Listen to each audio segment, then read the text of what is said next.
Business में integrate करती है। जैसे हमारे यहाँ HAL है, उनके यहाँ जो भी ऑर्गेनाइजेशन उसके साथ इंटीग्रेट किया जाता है और इस तरह से उनकी जो लिस्टिंग है वो न्यूयॉर्क स्टॉक एक्सचेंज में होती है। अब एक 70 लाख की आबादी का मॉडल 140 करोड़ की आबादी पर लादना, पहली बात तो ये अपने आप में ही गलत है। दूसरे, कोई चर्चा नहीं, सेना के लोगों के ऊपर भी थोपी गई।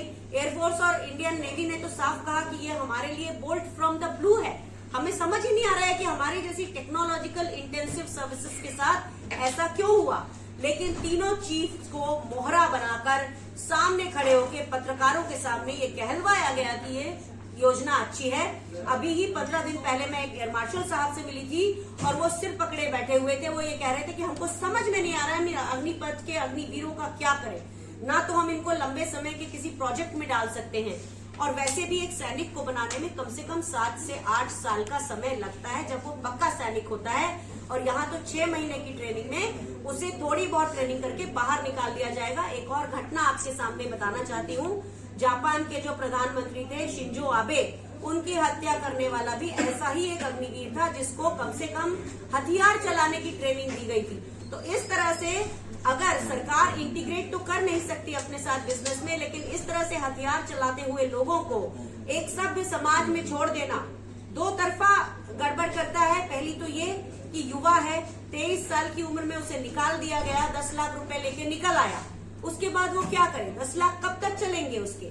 और मान लिया उसे कोई नौकरी नहीं मिलती है तो पाकिस्तान के या कोई और हमारे जो शत्रु देश है, कोई आके उससे कहे कि तुम जहां पर पोस्टेड थे वहां का हमको नक्शा बताओ और मैं तुम्हें 25 लाख रुपए दूंगा। अभी थोड़े दिन पहले की घटना है, ISI का एक और व्यक्ति जो हिंदू नाम का है पकड़ा गया, जो ISI का एजेंट था। बहुत ज्यादा दिन नहीं हुए, पिछले महीने का ही आप देख लीजिए। तो क्या वो ऐसा अग्निवीर जिसके पास और कोई क्वालिफिकेशन नहीं है, वो 10वीं पास ही रह गया, क्या वो लालच में नहीं आएगा? एक बात। दूसरी बात, समाज में युवाओं के अंदर गुस्सा जो है वो हम देख रहे हैं, रेज बढ़ रहा है, नशा बढ़ रहा है, बहुत सारी चीजें हैं जो बढ़ रही है। तो ऐसे में रेज में जब उसके पास और कुछ नहीं है तो क्या वो लूट और डकैती नहीं करने लगेगा? तो इस तरह से 75% अग्निवीर हर साल रिटायर कर दिए जाएंगे और जो रह जाएंगे उनके प्रति भी ये खुंदक हो सकती है कि क्या वो गलत तरीके का इस्तेमाल करके रह रहे हैं, क्या वो अपने कमांडिंग ऑफिसर के साथ किसी दूसरे तरह का समझौता करके वहां रह रहे हैं और अच्छा जो क्वालिटी का बंदा है वो निकला चला जा रहा है। बहुत सी चीजें हैं। सेना को बार बार नरेंद्र मोदी जी की सरकार ने कमजोर किया है। मैं एक सवाल भी रखना चाहती हूँ कि क्यों ऐसा होता है कि भारतीय जनता पार्टी के ही समय में कारगिल होता है, भारतीय जनता पार्टी के समय में ही संसद पे हमला होता है, क्यों भारतीय जनता पार्टी के समय में ही सांबा पर हमला होता है? ये सब अटल बिहारी वाजपेयी जी की सरकार की बातें हैं। लेकिन नरेंद्र मोदी जी की सरकार की बात करें तो क्यों पठानकोट उनके समय में होता है, क्यों उरी उनके समय में होता है, क्यों नगरोटा उनके समय में होता है, क्यों पुलवामा उनके समय में होता है, क्यों श्रीनगर पे ड्रोन का अटैक उनके समय में होता है? ये सारी बातें ये बताती हैं कि कुछ हमारे सैनिकों की जान के बदले में लोगों को डरा वोट की तरफ ले जाना, ऐसी इंटेलिजेंस फेलियर बीजेपी के समय में कैसे होती है? ये सवाल सबके बीच में आना चाहिए, लोगों को समझना चाहिए। और अग्निपथ स्कीम को करने के बाद हमारी सेनाओं को और भी कमजोर किया जा रहा है। एक बात और है कि ये मेरी आखिरी बात है जिसको कह के मैं अपनी बात खत्म करूंगी कि कांग्रेस की सरकारों ने, अगर आप देखेंगे तो 1947 के बाद 62 तक कुछ जो जहाज खरीदे उनकी मार बहुत अच्छी नहीं थी, वो बहुत आगे तक मार नहीं कर सकते थे, रडार हमारे 16 किलोमीटर के आगे नहीं थे। तो 1962 के बाद हमने सबक सीखा और कांग्रेस की सरकारों ने 3000 से ज्यादा जहाज खरीदकर भारत की वायुसेना को विश्व की चौथी सबसे बड़ी वायुसेना बनाया, लेकिन कभी अपना इस तरह से प्रचार नहीं किया। नरेंद्र मोदी जी ने केवल 36 जहाज खरीदे हैं राफेल, जिसकी टेंडरिंग 2007 में की गई थी, क्योंकि दासो एविएशन को HAL के सर्टिफिकेशन से प्रॉब्लम थी, इसलिए वो यूपीए की सरकार में रहते रहते वो आगे नहीं बढ़ पाया वो कॉन्ट्रैक्ट। नरेंद्र मोदी जी ने सिर्फ 36 जहाज खरीदे और 5 गुनी ज्यादा कीमत पर खरीदे, जबकि आज हमारे देश की वायुसेना को 126 जहाजों की बहुत सख्त जरूरत है। 42 स्क्वाड्रन में से आज भी हम 29 पर अटके हुए हैं। जहाजों की दुर्घटना होती है उसको हम मेकअप नहीं कर पा रहे हैं, रिप्लेस नहीं कर पा रहे हैं। तो इन सब चीजों के मद्देनजर लोगों को ये समझना चाहिए कि राष्ट्रवाद की बात करने वाले लोगों ने दरअसल सेना को और भारत के इंटेलिजेंस को बहुत बुरी तरह से वीक किया है, जिसके कारण हमारी सेनाओं पर हमले भी होते हैं और अंदर से हमारी सेनाओं की संख्या कम की जा रही है। एक उदाहरण उसका ये भी है कि अग्निपथ स्कीम से पहले लगभग 35 लाख युवा सेनाओं में भर्ती की बात करते थे, उसके लिए अप्लाई करते थे। आज वो संख्या घटकर 10 लाख रह गई है। बहुत सारे अग्निवीर हैं, वो बीच में ट्रेनिंग छोड़कर भाग रहे हैं। उसके लिए सरकार उनके ऊपर कानूनी कार्यवाही करने के लिए कानून लाने वाली है। इन सब बातों के मद्देनजर ये हमारे मोगा की जनता को भी समझना है, आप सबके जरिए यहाँ के लोगों को समझना है कि कैसे हम एक राष्ट्रवादी सरकार के अंदर जो उनकी की गई गलत बातें हैं उनके ऊपर हम अपना ध्यान भी दें और लोगों से भी कहें कि उस पर विश्लेषण कर सकें। आप सभी के सवालों का स्वागत है, लेकिन कोशिश ये करिए कि मुझसे लोकल सवाल मत पूछिएगा, मुझसे मेरे मुद्दे पर ही सवाल पूछिए। मुझे बात करते हो, वादों की बात की जाती है हमेशा, तो आपने भी एक वादा लिखा हुआ कर्ज माफी का, या स्वामीनाथन रिपोर्ट को लागू करके MSP की गारंटी दी जाएगी। तकरीबन पार्टियां चुनावों से पहले ऐसी गारंटी देती हैं, लेकिन पूरा कोई नहीं करता। लगता है कि स्वामीनाथन रिपोर्ट लागू हो पाए? देखिए, अगर आप कर्नाटक में जाएंगे तो वहाँ हमने गृह लक्ष्मी योजना की बात की थी, तेलंगाना में बात की थी। जाकर किसी से भी आपके अपने दोस्तों से पूछिए जो वहाँ पर हैं, क्या वो पूरी नहीं हुई? लेकिन आपकी भी सरकार रही है पहले, लेकिन इसकी और ध्यान नहीं दिया गया। जब भी चुनाव आते हैं उससे पहले ऐसी वादे किए जाते। लोक लुभावन, मैं ये कहना चाहती हूँ, लोक लुभावन की बात नहीं है, एक जन कल्याणकारी नीतियाँ होती है। मैंने आपको बताया कि इसकी इजाद कब हुई थी, राष्ट्रीय सलाहकार परिषद से हुई थी। तो हमने अगर हिमाचल में वादा किया है वो पूरा किया है, हमने अगर तेलंगाना में और कर्नाटक में वादा किया है वो पूरा किया है, छत्तीसगढ़ में हमने जो वादे किए थे वो पूरे किए थे जब हम सरकार में थे। तो कांग्रेस जो कहती है वो कर सकती है। आप इनमें से भी किसी योजना की बात करें, अगर 16 लाख करोड़ का कर्जा इसी बजट में से नरेंद्र मोदी की सरकार पूंजीपति मित्रों का माफ कर सकती है, तो अगर एक एक हमारी योजना है वो तो 16 लाख करोड़ से बहुत कम में हो जाती है। तो हम अगर लोगों के पास जा रहे हैं तो नियत से जा रहे हैं। आप हमारे संघर्ष देखिए, पिछले 5 सालों से हमारी पार्टी भी संघर्ष कर रही है, हमारे नेता संघर्ष कर रहे हैं, एक छोर से दूसरे छोर तक 4000 किलोमीटर चल रहे हैं, लोगों की बातें समझ रहे हैं और उन्हीं को इम्प्लीमेंट करके ये न्याय पत्र आपके सामने आया है। तो क्या हम अफोर्ड कर सकते हैं कि हम सरकार में आए और ऐसी चीजें करें कि जिसमें लोगों की बात हम ना रखें? हम बिल्कुल करेंगे, पूरे वादे करेंगे। स्वामीनाथन रिपोर्ट लागू हो पाएगी? बिल्कुल होगी। देखिए क्या था, स्वामीनाथन रिपोर्ट के जितने पॉइंट्स थे उसमें से 67 पॉइंट्स तो हमने उसी समय लागू कर दिए थे।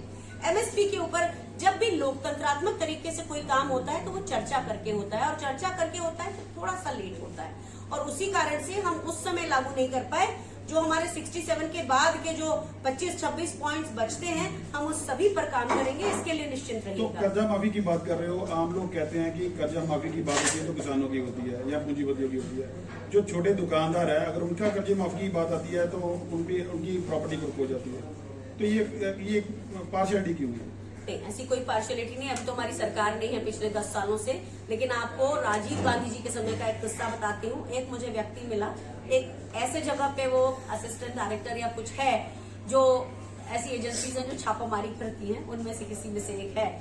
उसने मुझे कहा कि मैडम हम तो कभी वोट देते नहीं हैं, लेकिन कभी जिंदगी में वोट देंगे तो हम कांग्रेस को देंगे, क्योंकि हमारे पिताजी का 1980 के साल में 84 के दशक में, मतलब 1980 के दशक में मेरे पिताजी का 1.25 लाख रुपए का कर्जा माफ हुआ था। वो एक छोटे किसान थे और आज उन्हीं के कारण मैं पढ़ पाया और ये बन पाया। वही मैं किसानों की बात ही कर रहा हूँ ना, तब से लेकर किसानों का कर्जा माफी हो जाती है, पूंजीपतियों का माफी हो जाती है, किसानों की बात आम व्यापारी लोगों की कोई भी पार्टी बात नहीं करती है। टैक्स देता है, राहुल गांधी जी की बातें सुनी नहीं है, व्यापारी देता है। उन्होंने छोटे व्यापारियों के ऊपर कितने बार कहा है? कम से कम आप निकाल के देखेंगे तो पिछले 3 साल के आपको सभी भाषण में छोटे व्यापारियों की बात आपको सुनने को मिलेगी। ना केवल उनके लिए GST का जो स्ट्रक्चर है उसे ठीक किया जाएगा, अगर वहां भी लगता है कि कोई व्यापारी बहुत बुरी तरह से फंस रहा है तो उसके लिए भी हम निदान के काम करेंगे। देखिए, कांग्रेस की सरकारें सोचने समझने वाली सरकारें हैं। लोगों आप को भी आप ये समझ सवाल नहीं आ रहा पूछेंगे, कि एक आध सवाल इनको भी पूछने दीजिए। लोगों को ये समझ नहीं आ रहा कि व्यापारियों के लिए क्या है, क्योंकि व्यापारियों के लिए कोई वायदा नहीं है, सिर्फ मजदूरों के लिए, इसमें जो किसानों के लिए। निहित वायदे हैं, अगर आप हमारा पूरा न्याय पत्र ठीक से पढ़ेंगे तो उसमें कुछ एक व्यापारियों दो के लिए पॉइंट आप बता दो प्लीज। जो व्यापारियों के लिए भी एक्सक्लूसिवली बातें हैं, और जो हमारी स्टार्टअप स्कीम है उसको भी आप ले लीजिए। हमने जीएसटी को ठीक करने की बात की है, वो भी छोटे व्यापारियों के पक्ष में आती है। उसके अलावा आप देखेंगे राहुल जी के भाषण में, आप सुनिए तो सही, मैं चाहती हूँ एक बार हमारा न्याय पत्र आप लेकर पढ़ें, उसमें आपको सारा कुछ एक्सक्लूसिवली मिल जाए। मैं तो ये चाह रहा था कि आप हम एक तो दो पॉइंट पत्रकारों बता की दें। भी बात कर रहे हैं उसमें। मैं तो ये बात चाह रहा था, आप एक दो पॉइंट बता दें, क्योंकि एक किसानों की बात कर रहे हो, आप मजदूरों की भी बात नहीं कर तो रहे हो। हमने एक तो जीएसटी का जो अमेंडमेंट है वो करने की बात की है छोटे व्यापारियों के लिए, और छोटे व्यापारियों की जो भी बातें आएंगी उसको हम निर्णय करके, हम लोग डिस्कशन करके उस पर भी काम करेंगे। अभी ये तो आप साफ पहली बार ये बात कह रहे हैं अभी तो मुझसे, साफ नहीं। जबकि छोटे व्यापारियों की बात तो हम शुरू से करते रहे हैं ना। तो मैम वो चंडीगढ़ में क्यों नहीं लिखा? वही मैं बोल रहा हूँ ना, एक दो पॉइंट तो बता दो ना। इसमें नहीं है। नहीं, आपको GST जो रखा। हमारा ये आप देखिए ना, ये बड़ा वाला जो आसान करना हमारा, है। ये जो हमारे पूरे पेजेस हैं इनको पढ़िए आप, आपको इसमें मिल जाएगा, व्यापारियों के लिए भी मिल जाएगा। मैं एक ही पॉइंट बता ये दो आप। देखिए ना, मैं आपको बता रही आसान हूँ, करने का बस एक ही पॉइंट है। देखिए नहीं, इसमें कांग्रेस की जो important देखिए point हमारी है। जो आर्थिक नीति है ना, इस वाले चैप्टर को पढ़ लीजिए। अब मैं यहाँ पर बोलेंगे तो पढ़ के बांचना शुरू कर देती हूँ, लेकिन मैं चाहती हूँ इसको आप भी, जब 85 लाख लोगों ने डाउनलोड किया है तो इसको आप भी डाउनलोड करें और इन पेजेस को देखें।